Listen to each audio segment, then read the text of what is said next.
તો આજે આપણે બનાવીશું ચણાનું શાક। તો મારી આ રીતે તમે ચણાનું શાક બનાવશો તો એકદમ સ્વાદિષ્ટ બનશે અને ખૂબ ઓછા સમયની અંદર શાક બનીને તૈયાર થઈ જશે। તો ચાલો આપણે ચણાનું શાક બનાવવાનું શરૂ કરીએ। ચણાનું શાક બનાવવા માટે મેં અહીંયા 2 કપ જેટલા ચણાને ઓવરનાઇટ પલાળી રાખેલા। ઓવરનાઇટ એટલે કે આખી રાત પલાળી રાખેલા। તો તમે જોઈ શકો છો આપણા ચણા એકદમ સરસ રીતે અહીંયા ફૂલી ગયા છે।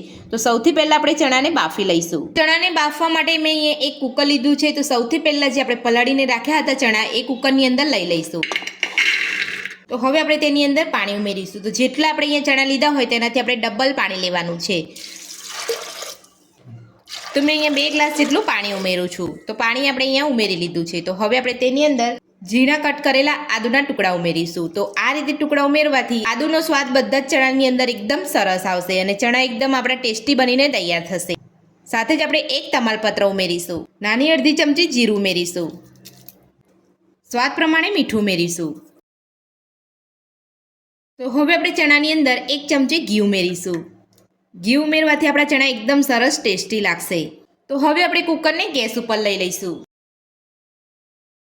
તો ફૂલ ગેસ ઉપર આપણે અહીંયા બરાબર સરસ રીતે ચણાને ગરમ થવા દઈશું। ત્યારબાદ જ આપણે કુકરનું ઢાંકણ બંધ કરીશું। તો આપણે ચણા બાફવા મૂકી દીધા છે। તો આપણે અહીંયા કુકરનું ઢાંકણ જે છે એની અંદરથી આપણે અહીંયા બધું જ અહીંયા પાણી નીકળતું હોય છે।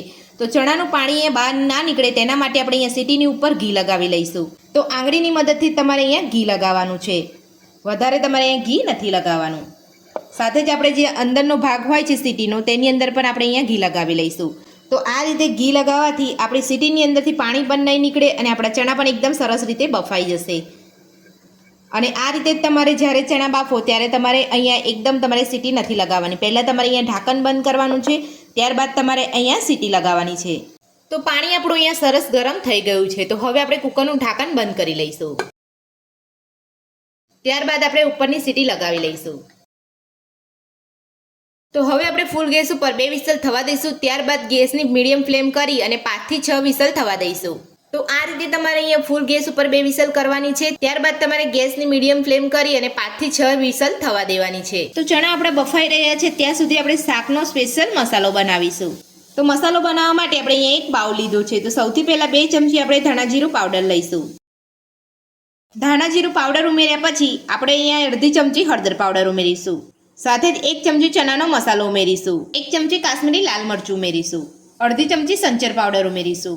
તો બધા જ મસાલા આપણે અહીંયા લઈ લીધા છે। તો હવે આપણે બધા મસાલાને સરસ મિક્સ કરી લઈશું।